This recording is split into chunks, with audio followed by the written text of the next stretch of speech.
గోవాకు పోబుద్ది అవుతుంది. రాజేంద్ర అన్న పోతండే, మల్లన్న పోతండే, ఎల్లన్న పోతండే అని వచ్చి చెప్పడానికి కొంచెం కూడా సిగ్గు అనిపించలేదు. పెళ్ళాన్నేమో ఎటు తీసుకోవాడట గాని ఈయన పోయి గోవాలు తిరగత్తలేడు. గోవాలలో దేనికోసం పోతున్నావు, ఎవరి కోసం పోతున్నావు? గోవాకు పోతా అని బాగానే ఎగురుతున్నావు. గోవాలు ఎవరి రమ్మంటుంది నిన్ను? గోవాకు పోయి బాగా ఎంజాయ్ చేద్దామని చూస్తున్నావు. ఆ మదన్ ఏంది, ఎవ్వరి ఇంట్లో బుత్తంత వైర్ ఖరాబ్ అయిందని చాలు పోతాడు, సగబెడతాడు, వందలు దొబ్బుతాడు, తింటాడు. ఆయనకు మంచిగా పైసలు వెళ్తాయి. నీకేడికే వెళ్తాయి? ఏం చట్టం చేస్తున్నావు మొగడా నువ్వు? గోవాకు పోతున్నాడు. గోవాకు సిగ్గులే అనడానికి. అయ్యా నేను పైసలు ఇస్తే గోవా పోతాడట. నీకేమన్నా అనిపిస్తుందా? నన్నైతే ఎడు తీసుకోవు గానీ నువ్వైతే గోవాకు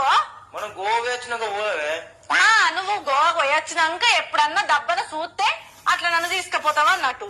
అవసరం లేదు, గోవా లేదు, గీవలేదు. గోవా కనుక ఇప్పుడు నన్ను కాదని పోయినవే అనుకో, ఇక నువ్వు మళ్ళీ ఇంటికే రావద్దు, అటే పోవాలి.